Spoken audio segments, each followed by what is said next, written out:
Niner faithful. Thank you, everybody, for tuning in to this week's episode. Today, we're going to break down the position battle between running backs, tight ends, and quarterbacks, and also our D line, Chris. I'm not even gonna even It attempt looks it. We're like just gonna call him Kachurik. We've Chris heard K. it pronounced Kurchek. Yeah, We'll have to Chris just not K. double click on that one. Yeah. You know what? How about this? I will specifically try to make it a point of emphasis to try to meet him when I go to training camp this year, and I will ask him personally. Um, so I'll make an effort to meet him. I'll run him down, Coach. Anyway, so we're gonna get into that. He spoke as well as Robert Sala, and we're also towards the end of the show. I want everybody to think about your ultimate Niner team. Your all-time starting 11 offense, starting 11 defense. Um, We could throw in a kicker and punter, so 24 total. yeah. We'll kick in a kicker or a punter, but we're gonna go ahead and get that. But before we get started today, real quick, last week's conversation about the best free agent signings in Niner history kind of got me thinking with this week's Twitter and Facebook poll. And I went ahead and asked, and I just said, better free agent signing by the Niners, Ken Norton or Deion Sanders. And it was funny because Deion won. Well, as usual, Facebook is Facebook's usually more mixed. Twitter's more one way or the other. Facebook was 63% Deion, 37% Ken Norton. Twitter was 80% Deion, 20% Ken Norton, which kind of surprised me a little bit. Like, I understand, but to me, what made me vote Ken Norton was I personally just think that Ken Norton had more of an impact on the franchise. Yeah. Deion, we won the championship in his prime time, and, would we have won that championship without him that year? Who knows? We haven't won the championship since he left. But I feel as far as an impact on the franchise over the course of time, it's kind of hard for somebody to make a drastic impact with one season. So that's kind of how I kind of felt about that one right there.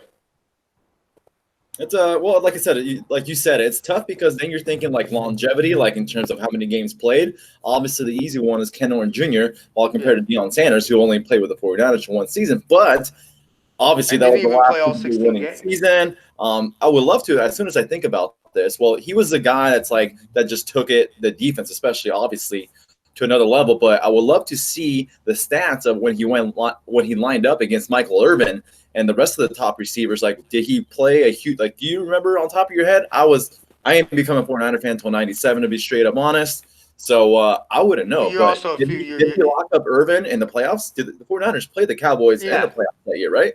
I mean, I don't remember. I've watched the NFC Championship game, and I know Michael Irvin had at least one touchdown, but I don't remember. Yeah, because the game that kind of set the play that kind of set the tone was Eric Davis's pick six. It was Eric Davis, who I believe was on Harper. I would assume, because I would assume. I mean, like you're saying, you're asking me to go back to when I'm 8 years old, but I would assume how the game would play out would be, Deion would be matched up on Michael Irvin, and Eric Davis would.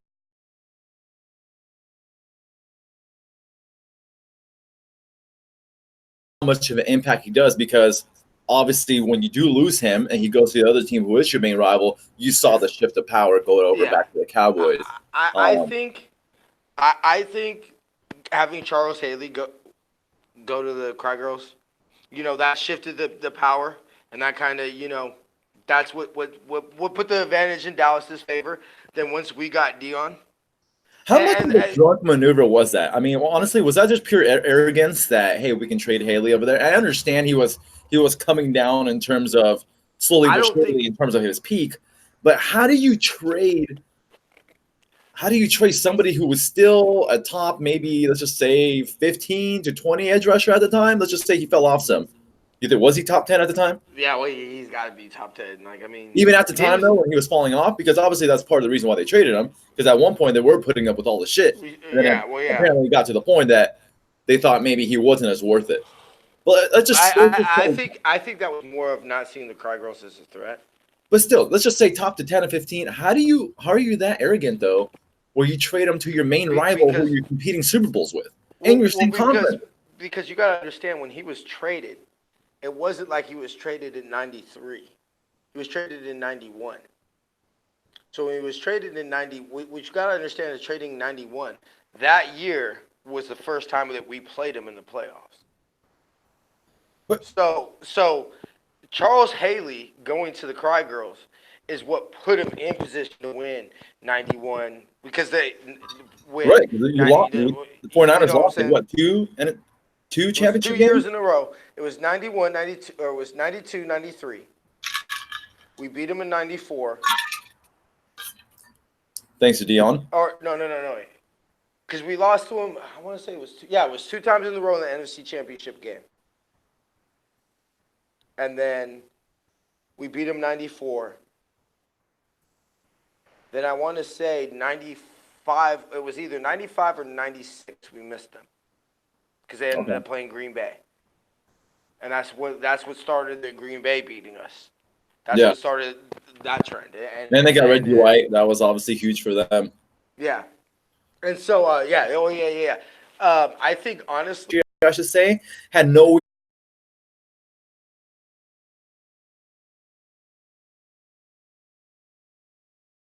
if we didn't. yards on.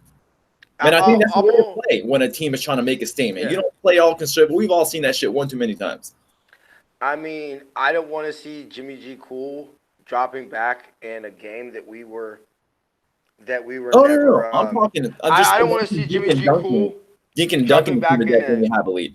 Yeah, I don't want to see Jimmy G. Cool jumping back and forth between dropping back 50 times in a game that No, the that ain't closest that it was, and it was 13 points. Yeah. But I mean, to me, it's. I'm not worried. Obviously, you're worried about yards because yards equals production, which usually generally equals points. You know, but I think what's going to happen a lot this year is we're going to have a lot of explosive plays. Yep. So I think it might be games because the key to this is that we cannot have the defense on the field as much as we had in the past. So I think even our strategy is almost going to be like, hey, let's get up by 13 points, 14, 14 points. Dial it back, get in some running games, some short passing yards, everything like that. But you're going to see, because Atlanta was famous for that. Atlanta was a lot of big explosive plays. Yep. And so Under Kyle Shanahan, Atlanta Falcons. yeah. Under Shanahan, obviously. So, to me, I think that you're not going to see a lot of blowout games this year. I think you're going to see a lot of games like the Kansas City game, which to me, no. And when I say the Kansas City, no, opposite way though, towards us. I was Obviously, just about like to say, we're being Kansas City because see, a lot of people will say, oh, that game's never close. Look, Kansas City took their foot off the gas pedal. They took their foot and almost bit them in the ass. yeah. You know what I'm saying? Because I bet you if they didn't call that bullshit offensive pass interference, I bet you Kansas City's balls are a little sweaty. You know what I'm saying? That game could be all of a sudden became a little too comfortable for them. You know what I'm saying? Maybe the Heat, and it's so young in the season. How does Pat Mahomes handle that? It's easy to be quarterback and MVP when on the you're road. Let's not forget that. Yeah. But I think the Chiefs are two of the loudest stadiums in / the league. fan bases in the NFL. Yeah, and it's Hammer easy drum. it's easy to be Pat Mahomes, future quarterback star of the league when you're, beating teams by 21 points. But when it's fourth quarter and it's a 3-point game, and it's your only third start at that point in your career. Yeah, I was about to bring that up. You know what I'm saying? No, he's a great quarterback. I'm not taking that away from him or anything like that. And obviously we saw him go toe to toe with Brady and so he's a good quarterback. Yeah. Like, don't get me wrong, he's going to be a star of this league, but he already is where I see is you're going to see games. what I was bringing up with this point is you're going to see a lot of games this year to me that maybe the scores 38 to 27 or 38 to 30, but really we took a 31 to nothing lead and they just kind of made a couple touchdowns in Right. garbage time. The I think we're going to see some games like that this year. Something else I want to bring up too, people kind of fail to remember sometimes that when you do have a decent, comfortable lead, so let's just say over a possession game, let's just say 10 points plus, is the freedom of the play calling. And when you have the best, all right, I'm going to show Andy Reid some love, and I don't know who the hell else is next in line, but let's just say when you have arguably the top two play caller in the league, Yeah. and Kyle Shanahan is, I mean, it goes, you're just able to kill the other person using various of moves while the game is like maybe super close, things are tense and yada yada. Like you kind of catch my drift. You just have a lot more freedom and you're able to like obviously disguise and pretty much throw different types of smoke against the other team when they're on their heels compared to when the other team's playing a lot more confident, the game is close. Things you just sometimes you just don't have the freedom as much. So you're are you going to be more recognizable in terms of your plays when the game is closer? I would say so to a certain degree, Yeah. like because you can't gamble as much. You know what I mean? Like you're probably going to anticipate the pass on this situations. You're going to anticipate a run maybe in this situation. But when you have the lead, like you can't say, oh, it's 3rd and 2, they're probably going to run. 3rd and 1, they're probably going to run. If you have the lead and it's 3rd and 1, you might just take a freaking shot. Like let's put these guys away right now, and they're anticipating a run. You know what I'm saying? So I think that's hopefully all these teams combined are going to work in our favor. And I'm sorry to say, I'm going to bring it up one more time. We were tied for the second worst in the league in offensive turnovers. Yes. Imagine you go to being the second best in the league in offensive turnovers. What does that mean? See, and I think that to me, the positive outbreak, the positives I feel is that turnovers seem fluky. Turnovers are fluky a lot of times. The ball hits, an inch closer to the laces and bounces this way. A lot of weird shit happens with turnovers. Yeah. You know what I'm saying? And so, what I think was offense, and what our problem was offensively, is putting ourselves in positions to make turnovers. Being behind and having teams be able to pin their ears back. There wasn't enough continuity either, in my opinion. And things like that. Now, defensively, let's put it to defensively. Historical low of defensive turnovers. That had historical two amount of interceptions. injuries, in my opinion. Yeah, 2 interceptions all season. Well, what does that have to do? Is generally, pass rush. So I think that if you take away that maybe we'll have less fluky fumbles, maybe less intercept. Well, I think interceptions are kind of because Jimmy G. Cool is a gunslinger. So he'll throw his picks. That's just something you kind of. I don't know That's about just that. something. When you got a boss like Shanahan scheming guys open, I think part of that was just simply forcing throws in tight windows because let's be honest too. And then you can argue against that. Jimmy Garoppolo starts. You're playing with house money. That's when usually people play the best. You're the most relaxed. You'll want to take more chances, which is you can look at that both ways. His interceptions might be down because now there's more on the line. So you're going to make. I mean, you saw his sacks last year in the first 3 games of the season, right? In my opinion, what I saw was a guy trying not to make mistakes, and he says, you know what? Obviously, coming plans from the head honcho, in my opinion. But you're better off taking a sack instead of forcing this throw when it's so early in the season. You know what I mean? You don't want to lose a game because of turnovers at that point. So, This is something that Jimmy G. Cool, even though he's 20, probably 27, or 26, I believe. Something like that. This is where playing more football will come into fruition. He'll play more football. He'll learn things like that. Like, hey, you know what? Sometimes it is better just to throw the wet ball away and punt than it is to force something into a turnover. But what I'm saying is, I think that when you take over the fact of turnovers are sometimes a fluky thing, and that we're obviously improved pass rush, which will obviously cause more defensive turnovers. Us causing more turnovers to balance out the turnovers that we're bound to have, because you're going to have turnovers as an offense. Yeah. So I think that will be a huge factor, because it's so funny. This is why people always ask me. I have a lot of people ask me, why don't you really study teams, opponents that much and things like that. And I said I never really do because I've always felt that for the most part, I've always kind of been my football. The way I was brought up, football is it's not about what the other team does; it's about what you do. Kind of. I've always kind of grown up with that mentality. Now this is being a Niner fan in the '90s, where hey, you know what, the Niners handle the business, nobody can stop us. I just kind of grew up with that mentality of look, I guess it was the time we grew up in, bro. Or at least the Yeah. early parts. Is that if the Niners did their thing, nobody was going to stop us. So even with Jeff Garcia in them, so I kind of grew up with that mentality. So the way I look at it is that so many games were self-inflicted things. The Arizona game, the home game. That should have been a blowout, bro. We should have blew the Cardinals out the water. Yeah. But And five turnovers is what made it a 10-point game going the other way.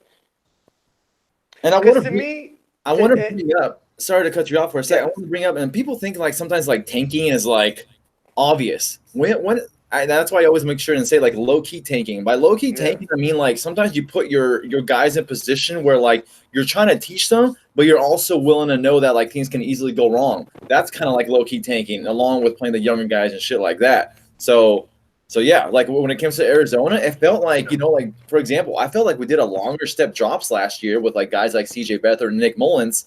Like I feel like that was like purposely, like in terms of, what, I might take a sack here. We might even take a turnover. But at that point, you're like, who cares if that kind of happens? You know what I mean? So like Well, there was a yeah, and good and bad also, that kind of comes with that. Like you brought up the Cardinals games. Like that we pretty much blew those games ourselves. yeah, we But did, we were we really did. mad. It was like, it was almost like being handicapped in a video game.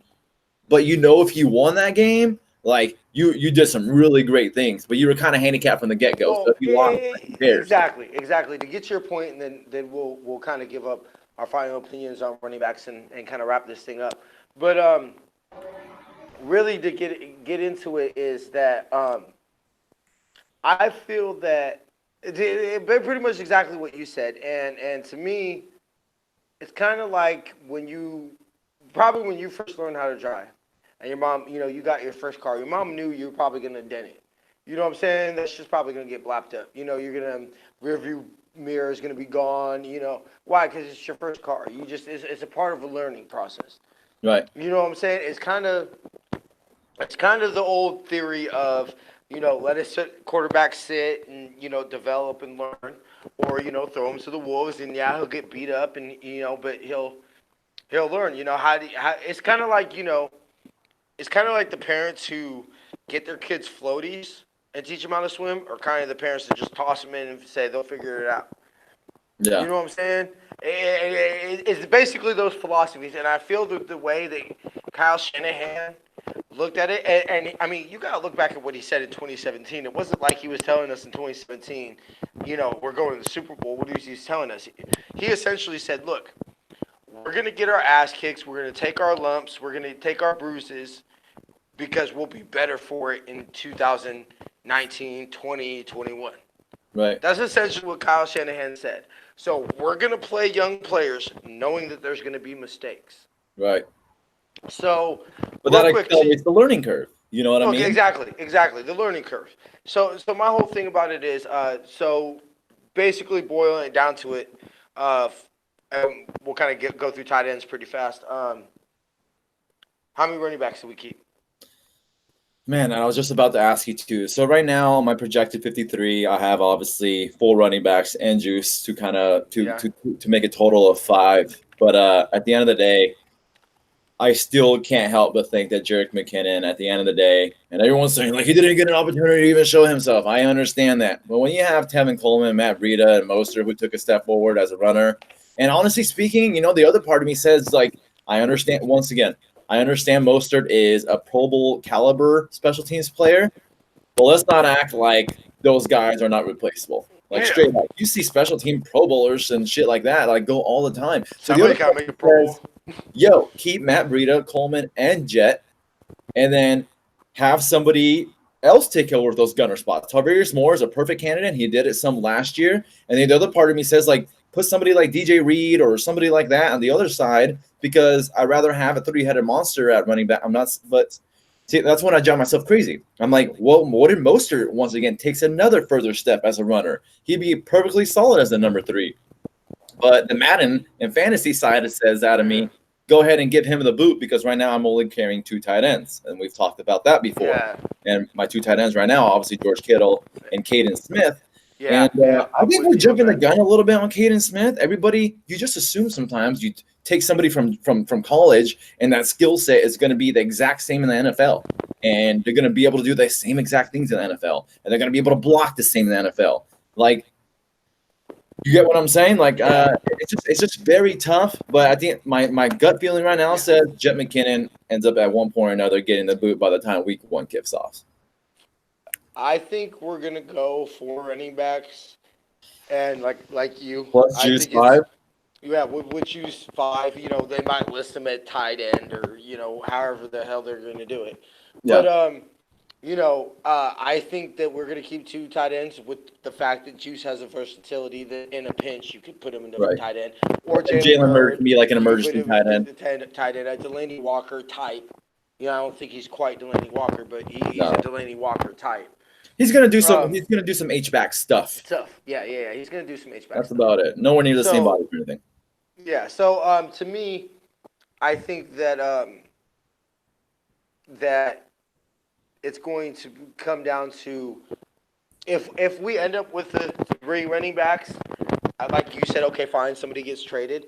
I also now I don't wish obviously injury or anything on anybody, but I think this problem might take care of itself. Let's You're get right. through the preseason. Let's get through mini camp. Let's get through training camp. Let's get through the preseason healthy. Okay. Let's get through all that healthy. Then okay, we'll take forward. But I have just a small suspicion, whether it's an IR stash, with the designated to return, to whatever type of situations. Right. I have a feeling that let's get through the preseason healthy because sometimes these situations take care of themselves, right? You're right. So I do believe that we will keep everybody Okay. healthy. I do think we Right. will keep the four running backs. 2 tight ends. I'm with you. I think Caden Smith and I think this will be the year that I love Select Time. I always what time is it, baby? You know what I'm saying? That was great, but I think this is the Time year has that come. Another his point I time has wanted come. to make is obviously Juice has ability as a running back, and he was Yeah. actually used a lot with the Ravens as a third down back because of his size. You can take a dive up the middle if you need a couple yards. Obviously, his screen, he really excelled at that. Let's not forget Yeah. the guy has like sub 4.5 speed, give or take. But another thing that's being under the radar is Jalen Hurd. Obviously, played 3 years of running back at the University of Tennessee, and did some. Even though he went to Baylor and became pretty much a full-time wide receiver, transitioned over there, he still got some touch as a running back, so he can count as your number 3, number 4 type of running back too. So with him and Juice, let's just cut Jerick McKinnon out of the picture. That's still like 5 running backs right there. So I mean that has to be kind of taken into consideration. But like you said, like obviously I have 4 running backs right now too. If you throw in Juice, that's 5.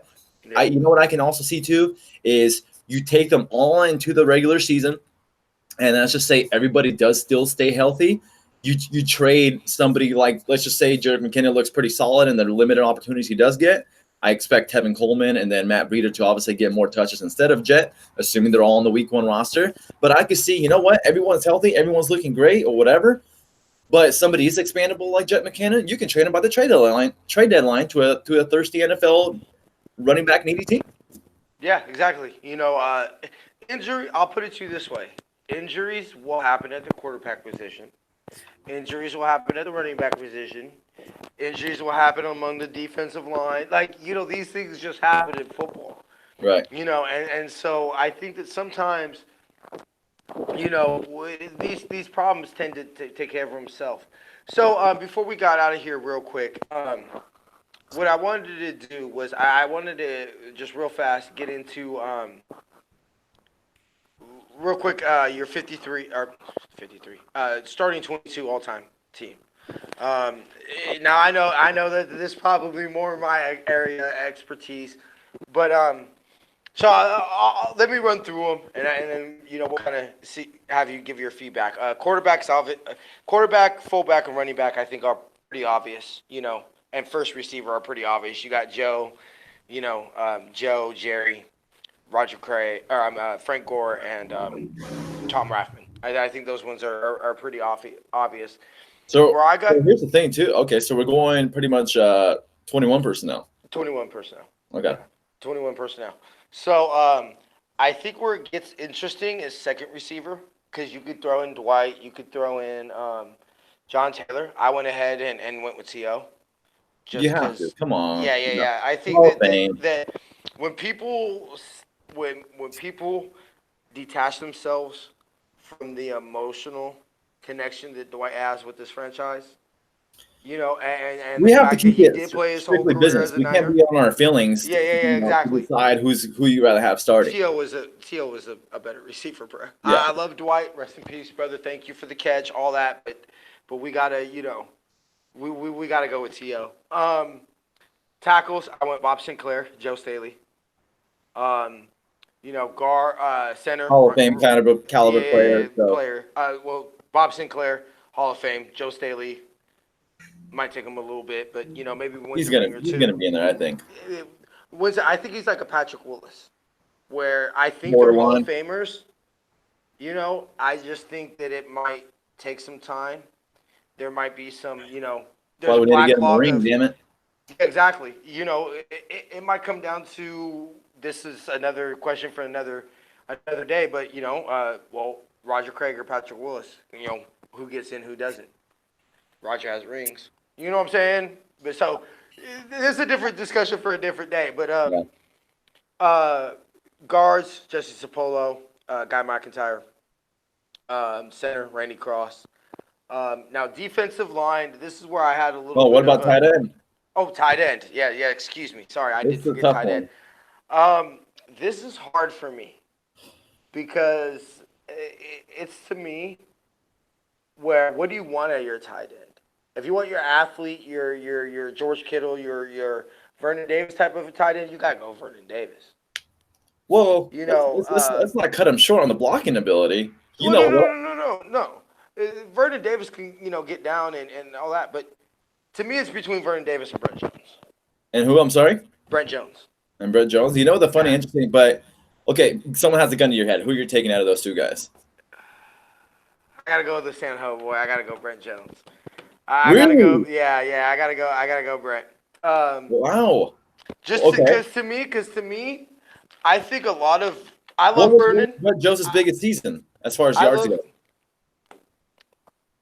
You know what? I'll have to look. I'll have to look that up. How many times has he broken 1,000 yards?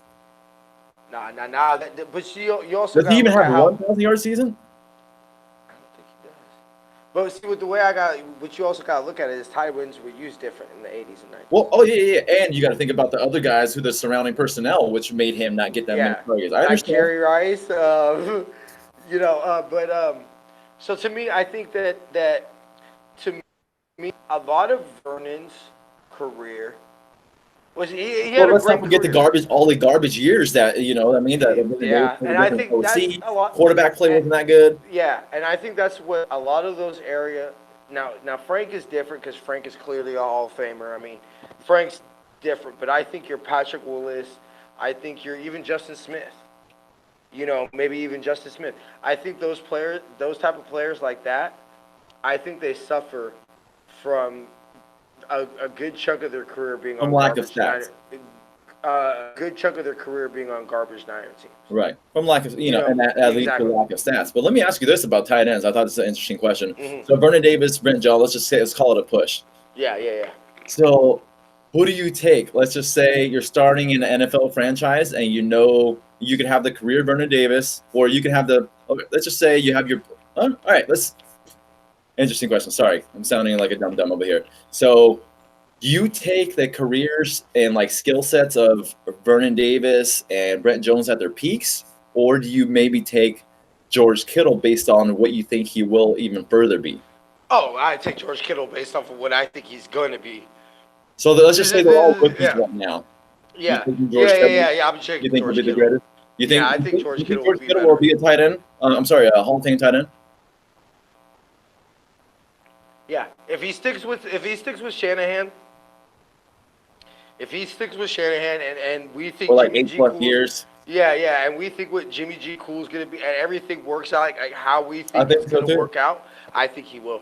I think so too. I think it'll be a mixture of Shanahan and having a good quarterback, but there's clearly unique talent. I think he has the blocking ability in the old school tight end of a Brett Jones and the freak athlete. You know, if he was a little bit smaller, could play receiver of Vernon Davis. I think Right. if Brett Jones and Vernon Davis had a baby, it'd be George Kittle. I can So see that for sure. D Let's go. line, Yeah, I kind of let's struggled go front six of like front. nickel. Yeah, nickel. Okay. See, because then you're So gonna that way throw we in the like the corner. edge rushers, outside linebackers have to be defensive ends. There's two defensive tackles and Okay, two okay, on. okay, okay. I think that's more Um, fair. Instead of okay. say 30, 34, 43 base. Yeah, 44. because that's where I struggled a little bit. Well, Yeah, okay, so then let's just go nickel. your edge is easy. That's Charles Haley and Nolan Smith. I mean, that's not even 100%. 100%. maybe you could add a. I'm not necessarily going out position this one. I'm going strictly like let me get the best D line that we could possibly get. So you gotta go Charles Haley and Alden. I mean that's Yeah. obvious. Bryant Young and then Fred Dean. Fred Dean. Fred Dean on I the struggle. inside, or you? So you? I struggle between Fred Dean and Cedric Harmon What about Justin because Smith? for Hall of Famers, bro. Fred Dean's a But Hall of Famer. but but right now we're still talking. But Fred Dean, you still believe that Alden Smith at his peak of the short time that we had him That's is still true. better than Fred That's Dean, right? true. That's true. That's true. So you Okay, can't be okay. like I could you can't go go. Madden on me and be like, oh, he was a tackle. I have no more room. I'm gonna shift him to guard. You can't. You can't Okay, really. okay, okay, okay, okay. I'll go Cowboy. I think it has to be Brian Young. Dude, imagine that defensive Brian line. Young and Cowboy. You have to. Two linebackers, obvious. Patrick Patrick Willis and Willis. Laura Bowman. No, I'm actually going Dave Wilcox, Dave Wilcox instead of who? Hall of Famer, instead of Bo.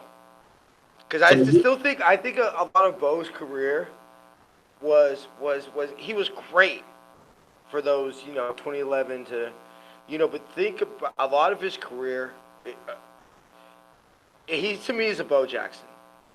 When you think of what Bo could have been if he didn't get hurt. well, that's when you well that's why years play don't matter in this particular Yeah. situation. You're going off of pure highest peak of talent that you've ever seen these guys at. But I have to go Dave Wilcox I mean, honestly because speaking, how much? I mean, did you ever see any Dave Wilcox highlights? I I have. have. I've watched some of his. Were they in live game speed, or they were like slow down? Well, Exposed?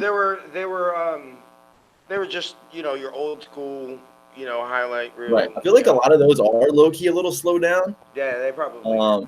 But to then me, I picture somebody like Wilcox, if he's side by side with Patrick Willis in 2011, 2012, like, is he able to handle like and play the defense at the level that Bowman did with his speed and coverage ability and all that? Like, I think the old school linebackers are not as great in coverage, in my own personal opinion. And that's they're why I not. kind of give them a knock in a little bit. Okay. You hear guys like Lambo and all that shit. Like, those guys I'll were give like you that.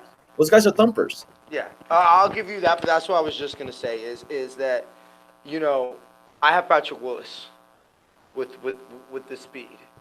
So I just need Dave Wilcox to knock people out. As far as sideline to sideline coverage, all that, nobody was better than covering tight ends than Patrick Willis. Yeah. Matter of fact, his last big play. Matter of fact, I believe the last play he ever played as a Niner was a pick in the end zone in Dallas, covering Jason Witten. Yeah. Well, that's That when was- all that was was- bring up though. Navarro Bowman played in dime and packages. He was That's true. whatever the 49ers went with single linebacker. But at that time, Willis was already had some wear and tear on him. Exactly. That was it. If Patrick Willis and Navarro Bowman are in his prime, you're taking Patrick Willis in his prime. Yeah. So safety. Safeties to me were pretty easy. Obviously, Ronnie. How could you not go to the hitman at strong safety? I went Merton Hanks at free. Now, I know that it's a little different, and obviously, Merton Hanks couldn't be in the cover 3 and everything like that. But if I think of, now this is going in my knowledge and I'm pretty sure they're going to be older Niner fans who are naming players that I've never heard of, or the names Yeah. just sounds familiar. But off of my life and what I've seen, I mean, Merton Hanks was. When I close my eyes and I think of Niner safeties that aren't number 42, I think of Merton Hanks. Because the only other strong safety I could think of to even put in this conversation would be Dante Hittner or Deshaun Golston, and you're not going to take them over Ronnie Yeah. Lott.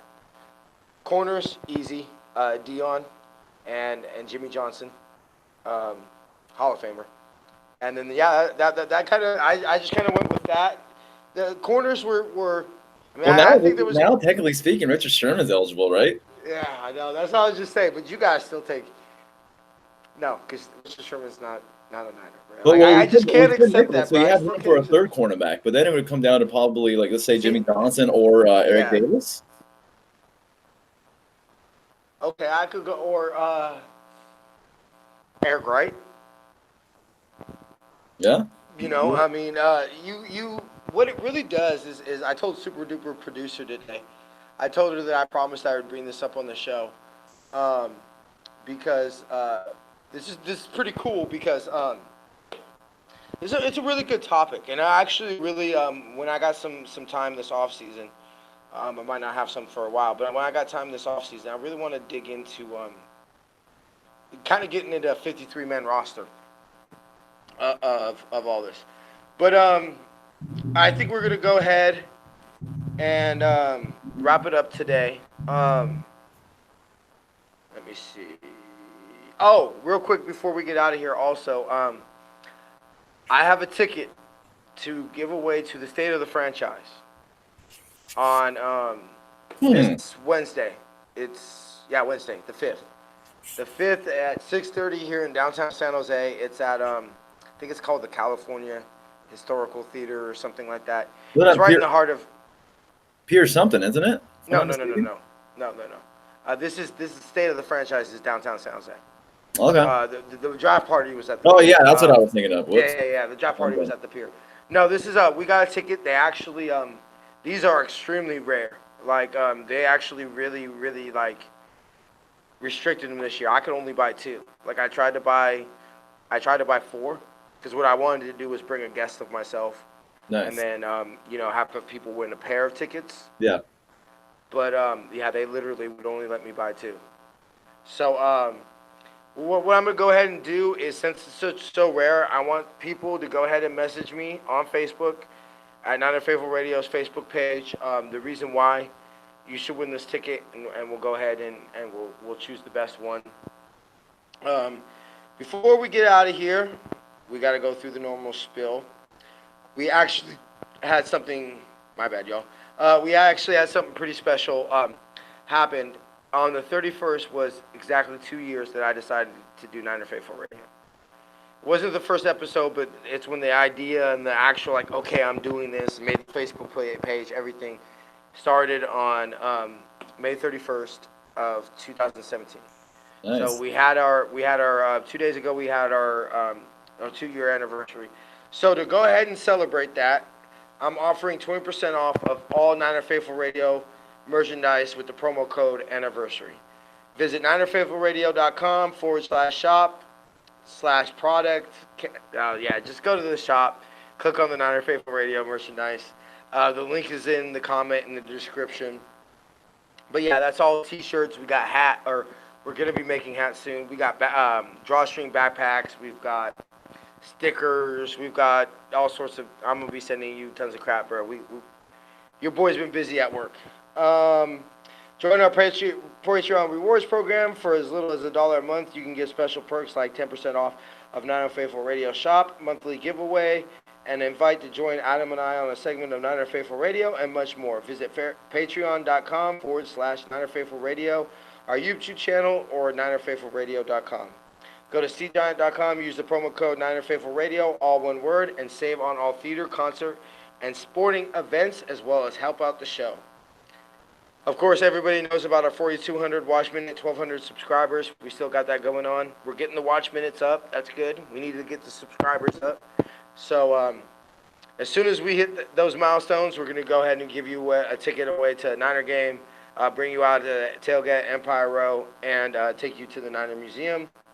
Get your questions to Adam and I. Hit us up on social media. Adam's at 49ers Insiders. I'm at Niner Faithful Radio. Or message NinerFaithfulRadio@gmail.com. Make sure to like us on Facebook. I just gave you all the sites. Instagram and Twitter. Visit NinerFaithfulRadio.com to read all our blogs, get the show notes, and see all our sponsorship and advertising packages and all the special goodies we got going on there. If you're listening to us, this is a podcast on iTunes, Spotify, Google Play, Google Podcast, Stitcher, Spreaker, Blueberry, TuneIn. Please give us a 5-star review and subscribe. It really helps the show out. If you're watching on YouTube, please subscribe and hit that bell to make sure you don't miss a video. Also, give us a thumbs up and leave a comment and let us know what you thought about the video. You got anything else to add, Adam? OTAs tomorrow, the next couple days. 6, 7. Oh shoot, I'm high. Where am I? No, third and fourth. Third, right? fourth. Yeah. Third, fourth, 6th. Day 7th. off, 6, and then I believe it's June 9th. I know it was something 8 and 9, something like that. Yeah. Anyway, still OTAs the next couple days, so we'll see what we hear. We'll see. Yeah, we'll see what we can get going. So yeah, and we'll of course stay tuned to. We're actually, you know what, we're gonna start doing this. Me and Adam have been discussing it. We're gonna start putting out a lot more videos, so it won't be just a weekly video. So look for a video I'm gonna be doing from the state of the franchise. I'll be probably going live from Facebook and Twitter and all that, but I'm gonna make sure to put up some stuff here on YouTube from the state of the franchise. Probably give a little recap, maybe have a player or two on. You never know. Miss Debbie last year got her picture taken with Jerry Rice, and they put it on the website. So nice. Yeah, you never know what could happen. Yeah, this year's gonna be nuts. It's gonna be awesome. Look, I will say last year, the state of the franchise last year was dope, and it was. It's like people different hype this year because now, like, we actually have, in my opinion, like legit expectations. It's like it's like a low key do or die per se. You know what I mean? Like it's look. I'll put it to you this way: we love Jimmy G. Cool. You know, it's a quarterback driven league, but the hype around the Niners this year isn't strictly just around Jimmy G. Cool. It's, oh, we got Jimmy G. Cool. Oh, we got D. Ford. Oh, we got Nick Bosa. Right. Oh, George Kittle's the best tight end in the league. Oh, they got Telvin Coleman. Oh, yeah, it's all that this hype will be better. And last year, I don't know as far as what we're doing. I haven't heard any news about our alternative jersey. You know, the Thursday night whatever. I mean, even though we wore our normal jerseys last Thursday night game we played, but I haven't heard anything. But last year is when they officially came out and released the white alternative jerseys we used. So they might be giving us a cool little sneak peek. Hopefully they do the reds this year of the 94, 95. You know what? I'm not against. I want to come out and say this. I like the black jerseys. I thought it was just kind of cool, black. Very cool. You know, Thursday night and stuff like that. I really, as you can see, you know, our shirts basically go with the same concept. Yeah. We do have white shirts available though, but I personally, black's my favorite color. So. But I like the black jerseys, but I will say this. I do not want to wear white at home. I'm not opposed to the 94 jerseys. You know, especially if it's the 100-year anniversary of the NFL. Hey, we wore them last year at the 75. Well, looks like we lost TJ over here for a second, folks. But thank you so much for being on with us. There he goes, back on. Yeah, so anyway, but I just basically wanted to say I'm not opposed to the 94 jerseys. Let's just make sure that they're red ones this year. Yeah, I mean, you did it whites last year. I mean, might as well change up the script on us and do some red. You know, change the look a little bit. Obviously, last year didn't go as planned, so hey, do something bad and do something a little different. Right, and we lost the game that we wore white at home. Coincidence? Yeah. I think. There you go. Anyway, we shall see y'all next week. Same bat time, same bat channel.